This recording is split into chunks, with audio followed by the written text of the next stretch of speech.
Ya nos acompaña en esta ocasión a través de la vía telefónica el maestro Carlos Barbosa Castillo, experto en Derecho Electoral, Democracia y Participación Ciudadana, entre otros, catedrático y escritor. Carlos, ¿cómo estás? Qué gusto saludarte, muy buenos días. David, qué gusto saludarte ahora por esta vía y como siempre saludar también a quienes nos escuchen o nos siguen en las plataformas digitales. Oye, pues hay muchísimos temas Uf, y uno que creo que es obligado es poner sobre la balanza no solamente cómo quedaron las coaliciones, que básicamente creo que a todos les tronó algo, por decirlo coloquialmente, Carlos, sino también qué significa esto, porque fíjate que a mí me preocupaba, pongámoslo así, este asunto de que pues va a haber muchos más candidatos de los que preveíamos para las elecciones locales de Baja California, por ejemplo, para las alcaldías. ¿Y por qué me preocupaba, Carlos? Porque decía, no nos va a volver a pasar esto de que se polarice el voto y nos pase, pues perdón, pero pues lo voy a repetir con todo respeto, pues lo que sucedió con el caso de Gastón Buenrostro, Carlos. es correcto. Yo creo que una primera enseñanza que nos da el momento actual en el que estamos es que las coaliciones electorales tienen que revisarse, sobre todo a partir de la pertinencia de los partidos políticos en pertenecer a ellas, ¿no? Si algo se demostró en pues las dos coaliciones, digamos, fuertes que estaban vinculándose en Baja California, es que fueron frágiles. Y esto implica que la lucha interna del poder pues es algo que está permeando fuertemente las organizaciones políticas. Lo he venido diciendo y lo sostengo. Las coaliciones electorales están hechas para los partidos políticos y no para la ciudadanía. Y yo creo que debe de transitarse a tener coaliciones para la ciudadanía y que los partidos políticos pues den un paso atrás en ese sentido, ¿no? Ahora, sí, una consecuencia natural y lógica es que bueno, habrá más ofertas, pero pues al ver más ofertas el voto se diluye, ¿no? Es decir, la concentración de opciones, pues al ser múltiple, ya tienen menos posibilidades muchos de los partidos políticos que pueden tener, digamos, interés en ocupar cargos de representación política, ¿no? Oye, ¿y qué le dirías a quienes, pues en el contexto de esto que estamos platicando el día de hoy, y a mí me lo han dicho, no, David, es que lo que tú dices es antidemocrático, debe de haber muchas opciones y que se abran todas las posibles y que la ciudadanía tengamos pues diversas pues ofertas a través de las cuales podemos participar y seleccionar la que más creamos que va a servir a nuestra comunidad, porque finalmente sí veo aquí una paradoja democrática, ¿no? Pues mira, nomás para darnos una idea, son 7 nacionales, 7 partidos, son 9 partidos locales, entonces tendríamos que estar cuestionándonos si es pertinente que haya tantos partidos políticos. La lógica de quienes te dicen eso obedece a una visión del siglo pasado y tenía una razón de ser. Cuando en México solamente había un partido, el partido hegemónico, y no había opciones políticas, se dio una lucha en la década de los 70 para que hubiera opciones para la ciudadanía, y es cuando nace aquel principio de que en una democracia las minorías también tenían el derecho a ser escuchadas y representadas. Y con base en eso empiezan a surgir los partidos políticos, incluso aquellos que eran proscritos, como el Partido Comunista. Esta visión de abrir el escenario político a distintos partidos políticos tenía como lógica que solamente había un partido, y ese era el partido que ganaba todas las elecciones. Y entonces pues había la necesidad de que el sistema electoral abriese la puerta a nuevas opciones. Eso sucedió, pero el siglo XXI te marca otra tendencia. El siglo XXI te marca que, si bien es cierto, los partidos políticos siguen siendo la opción de la ciudadanía, porque las candidaturas independientes no pegaron o no pegan, y podríamos en otro momento discutir por qué, pero lo cierto es que la opción que la ciudadanía voltea a ver es la de los partidos políticos. Los partidos políticos lo entendieron y crearon sistemas en donde se volvieron ya como instituciones políticas hegemónicas en su conjunto, y encontraron otra manera de pervivir, que es la distribuir, digamos, la visión temática que se tiene en la sociedad de qué es lo que se quiere, y a partir de ahí surgen partidos políticos. Voy a ser muy concreto, el 3% de la votación total emitida es suficiente para que un partido político pueda pervivir o coexistir, entonces habría que revisarlo. Yo creo que el cambio democrático que se va a dar en las próximas elecciones va a permitir plantearnos o replantearnos si el sistema electoral y el sistema de partidos en el que estamos es el correcto. Claro. Ahora, ya nos están preguntando el público que entonces cómo quedaron estas coaliciones y ahorita lo podemos explicar, pero también si yo me preguntara en términos generales de la estructura del derecho electoral y de cómo funciona actualmente la política, sé que, bueno, por lo menos a mí no me parece fácil de contestar lo siguiente, Carlos, es ¿por qué no funcionaron esas propuestas de coaliciones en términos generales a reserva de los detalles de lo que al final no logró ser un acuerdo entre esas fuerzas? Mira, es complejo porque digamos que la política dejó de ser un mecanismo de improvisación desde la perspectiva técnica. Hoy la política tiene una regulación exhaustiva que pues obliga a los partidos políticos a que agarren la onda. En el caso concreto voy a poner algunos ejemplos, ¿no? En el tema de la violencia política en razón de género, en el tema del discurso de odio, en el tema de la calumnia electoral, pero también en el tema de las coaliciones. Hoy lo que vivimos en el país, esta idea de coaliciones totales, flexibles y parciales, arrojó una realidad. Se genera confusión a la ciudadanía y la confusión puede inhibir el voto. Pues habría que cuestionarnos si este mecanismo de coaliciones debe de subsistir. Y si a eso le sumas el tema de la pasión política que el interior de los partidos, porque no me dieron determinado cargo, ya me enojo y me salgo de la coalición, pues implica eso que habría que revisarlo de fondo, ¿no? Yo soy un convencido de que las coaliciones electorales como están en este momento deben de ser revisadas exhaustivamente y eventualmente cambiadas porque responden a los partidos y no a la ciudadanía. Claro. Ahora, para quienes nos están preguntando que entonces cómo quedaron, ahí sí te pido que me ayudes, Carlos, por si me equivoco. Al final solamente quedó la coalición Morena, Fuerza por México Verde, y van solos PRI, PAN, PRD, PES y PT. Es correcto. ¿No me falta ninguno? No te falta ninguno, así concluyeron todos.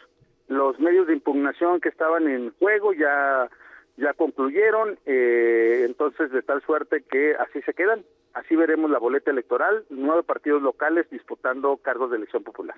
Perfecto, y también nos están diciendo que entonces ¿quiénes son los candidatos? Pues bueno, para las elecciones locales son un mundo, pero de esas preguntas se desprenden cosas interesantes. Para la alcaldía de Tijuana, pues se prevé que sea Burgueño para la coalición que encabeza Morena, para el PRI que sea Franciscana Kraus, para el PAN Mari Carmen Flores. Creo que el PRD creo que no va a tener candidato, Carlos, pero no sé si tengas tú algún dato. Para el PES va a ser Miguel Ángel Badiola. ¿Y quién sería para el PT? Ese es otro que me falta. Exacto, esa es la discusión que se está dando en este momento. Los procesos electivos de los partidos pues están en puerta. Hay que recordar que el registro legal inicia a partir de la última semana de abril y concluye de marzo y concluye el 8 de abril. Ya el Instituto Estatal Electoral integró todos los consejos distritales locales y un paréntesis, una felicitación como siempre. Hay que reconocerle su gran trabajo para la organización de los procesos y este no es la excepción, ya integró todos los consejos distritales y a partir de ahí ya están listos para recibir los registros de las y los candidatos a diputaciones a partir de la última semana de marzo y concluyen el 8 de abril. Lo mismo será en los municipios, nada más que ese será registrable allá en Mexicali, en el Consejo General. Perfecto. Ahora, tengo temas de grilla. A ver, ¿qué tal? Porque creo que, grilla, pero la verdad son interesantes y creo que podemos aprender mucho de ellos. Por ejemplo, este asunto de que Jorge Ramos deja el PAN y ahora se va como candidato por el Partido Verde, lo ataca la alcaldesa, lo defiende Ruiz Uribe. Y en medio de toda esta situación, ¿qué podemos aprender, Carlos? Porque por un lado está este asunto de, no, pues es que se va donde le conviene, no, pues que son chapulines, no tienen principios, pero por el otro, pues tienen discursos bien interesantes respecto a que, pues yo me voy donde tengo oportunidades, ellos dicen, a donde pueda seguir donde pueda seguir teniendo oportunidad de desarrollar mi carrera política, porque acá, pues evidentemente, ya me cerraron la puerta. ¿Dónde está, pues, Carlos, por ejemplo, en esas discusiones, el punto de equilibrio desde la perspectiva de un experto en derecho electoral y democracia, ¿no? No, pero además me preguntaste de la grilla, déjame quitarme un poquito la camiseta y meterme en la grilla.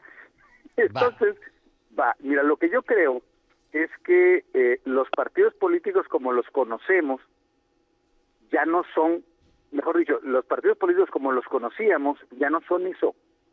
Es decir, aquella idea ideológica del PAN de la década de los 30, de los 40, que realmente con Gómez Morín representaba una opción interesante contra un Estado donde nada más tenía un partido político, eso ya no existe.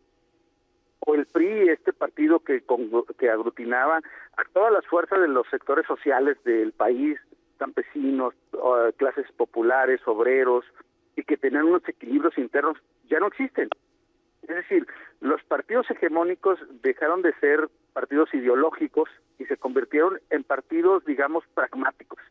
Y ahí Baja California tiene un punto, ¿eh? Creo que Baja California fue uno de los primeros puntas del iceberg donde se demostró que los partidos políticos empezaban a ser pragmáticos. ¿Tú recuerdas aquella lucha de los Rosas Magallón en Baja California contra los Rufo Appel, contra los neopanistas?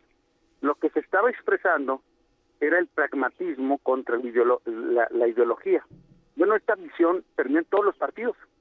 Hoy las ideologías en los partidos políticos están muertas y lo que pervive en los partidos políticos son los temas. Son grupos, siguen siendo grupos de interés, pero temáticos. Y entonces ahí empieza a surgir la idea de cada personaje de decir, a ver, yo estaba en una institución por su ideología. Si esta ideología dejó de funcionar por la practicidad, pues me voy donde los temas que convergen en mi forma de pensar están siendo postulados, ¿no? Y ahí empieza una implosión. Yo creo que a los partidos políticos hay que entenderlos desde la dimensión del siglo XXI. Son otra cosa, ya no son los partidos del siglo pasado. Y esa parte, la sociedad se quedó pensando que la visión ideológica es lo fundamental en los partidos. Yo ya no la veo. Voy a ponerte un ejemplo. En el 2014, si mal no recuerdo, hubo una reforma estructural en este país que permitió la reelección. Y el partido que promovió la reelección era el PRI. Y uno de los principios fundamentales del PRI era la no reelección. Bueno, ¿qué te dice eso? Que las ideologías empezaban a decaer, ¿no? Entonces, a mí me parece que hay que analizar a los personajes a partir de la nueva realidad de los partidos del siglo XXI. Muchas cosas vamos a seguir viendo, David, muchas. Lo que está pasando hoy es apenas el inicio de la recomposición de los partidos políticos y sus integrantes. Oye, y esto que acabas de explicar está súper interesante porque si lo trasladamos a la ciudadanía, yo lo vería de la siguiente manera, y no sé si lo esté diciendo correctamente, pero es como cuando una persona dice, yo nunca votaría por ese partido. Ay, pero bueno, si tal persona es la candidata o candidato, pues bueno, como yo votaría por él, pues ni modo, voy a votar por ese partido porque yo voy a votar por la persona, no por el partido. Es un poquito lo que tú dices, nada más que del otro lado, del lado de la acera de enfrente, ¿no? Es correcto. Y además hay que decirlo como es, la cultura cívico-electoral, así ya hablemos de democracia, participación política, representación, es cultura cívico-electoral, cultura. Y la cultura no es estática, la cultura es movible, es cambiante, es flexible.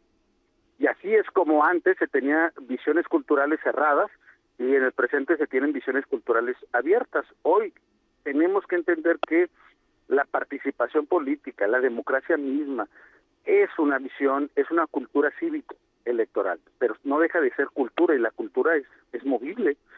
Digo, bendito Dios que sea la cultura movible, porque si no, imagínate las posiciones estereotipadas, claro, históricas y estructurales que se tuvieran, ¿no? Claro, que sea dinámico y también que sea progresivo, que es algo que también hemos aprendido, ¿no? Que si va a haber algún cambio sea para mejorar y siempre estar alerta de no dejar que vengan actividades o leyes o propuestas o iniciativas retrógradas. Es correcto. La lucha, en mi opinión, en el siglo XXI es de todos los partidos y la ciudadanía contra la intromisión del crimen organizado en los procesos electivos. Esa es la lucha. Y esa es la principal bandera que deberíamos de tener todos los que nos dedicamos a la cosa pública, ya sea temporal o de manera permanente. No podemos permitir que el crimen organizado penetre las estructuras democráticas. Esa es una lucha y ese, pues, con todo respeto, la debe de enarbolar el PTE, el Partido Verde, el Partido Fuerza por todos, claro, porque en esa perdemos todos. Oye, y pues todas. ese será creo que un tema en el cual tendremos que ahondar más y que hay que dedicarle alguna sesión porque todos los personajes, sectores, líderes, ciudadanía con los que hemos platicado, Carlos, sin duda creo que tienes toda la razón, todos coinciden en esto que nos acabas de mencionar. Sí, y desgraciadamente, te voy a decir quién no coincide. La norma jurídica en este país no sanciona la violencia electoral, sanciona la violencia política, pero no la violencia electoral. Y en este país todos los días asesinan, ahora sí, en Sí. este proceso electoral todos los días están asesinando a aspirantes, a precandidatos o candidatos. Y el andamiaje electoral no contempla la violencia electoral, contempla otro tipo de violencias, pero esta no. Entonces nos ganó la realidad social y hay que empezar a decirlo primero para que sea un mecanismo mucho más ágil y más rápido la posibilidad de corregirlo. No de embalde se habilitó el Registro Nacional de Protección a Personas Candidatas precisamente por esta condición de realidad social de violencia electoral, ¿no? Oye, Carlos, se nos acaba el tiempo. Antes de despedirte, otro caso que yo pensé que iba a generar mucho ruido, pero curiosamente ha estado bastante relajado. No sé, me da la impresión, no creo que equivocarme, pero si alguien del público piensa distinto, por supuesto, bienvenido el comentario. Yo pensé que iba a levantar más olas el tema del caso, y ahí te va, el de Juan Carlos Hank Kraus. ¿Por qué? Porque va al Senado por el Verde y pues su familia pues está en un partido que es el PES. Y entonces yo dije, esto está interesantísimo. ¿Qué es lo que sucede ahí con este personaje? Y ahí sí te puedo decir, y lo admito, me equivoqué. Yo pensé que iba a generar olas, lo van a criticar horrible, y no. La gente en términos generales lo ha tomado bastante bien. ¿Por qué digo, no sé si coincidas, número uno, y dos, ¿por qué en todo caso se está generando este tipo de cosas y qué opinión te merece este tipo de estrategias que finalmente son estrategias políticas, ¿no, Carlos? Es correcto, y además no perdamos de vista que ambos, Verde y PES, son partidos emergentes. Y como partidos emergentes buscan dos cosas: posicionar figuras importantes en el diario colectivo, y segundo, pervivir como partidos políticos. Entonces Claro. creo que es un mecanismo estratégico, no hay conflicto de interés y tampoco conflicto legal, porque el Verde es un partido nacional y el PES es un partido local. El PES no tiene registro nacional y el Verde no tiene registro local. Ese es un primer punto, pero creo que importantísimo para entender esta dinámica. Y finalmente a lo mejor eso es algo que percibió la gente, Carlos, y por lo cual pues finalmente pues no hubo una grilla que yo pensé que hubiera podido surgir en algún momento. No, fíjate que no es un tema, tienes razón, no es un tema del debate público. Creo que hay otros temas en el debate público de otros asuntos Claro. intrapartidarios, ¿no? Claro, por supuesto. Oye, Carlos, se nos acabó el tiempo, pero ya nos quedamos con tarea. ¿Con qué podemos, digo, porque hay varios temas que ya noté aquí y para próximas sesiones, pero en este momento, en el contexto de lo que estamos viviendo, ¿con qué podríamos cerrar hoy por hoy? Aunque evidentemente hay todavía mucho camino por recorrer. Cerrar filas contra la intromisión del crimen organizado en el proceso electoral y empezar a hablar de la violencia electoral como algo que está presente y no lo tratemos de ignorar. Porque en la medida en que se ignore es en la medida en que se permite que continúe. Carlos, como siempre, muchísimas gracias. Un abrazo y que tengas un excelente fin de semana. Buenos días. Buenos días, abrazos, David. Gracias, es el maestro Carlos Barbosa Castillo, experto en Derecho Electoral, Democracia y Participación Ciudadana, entre otros, catedrático y escritor.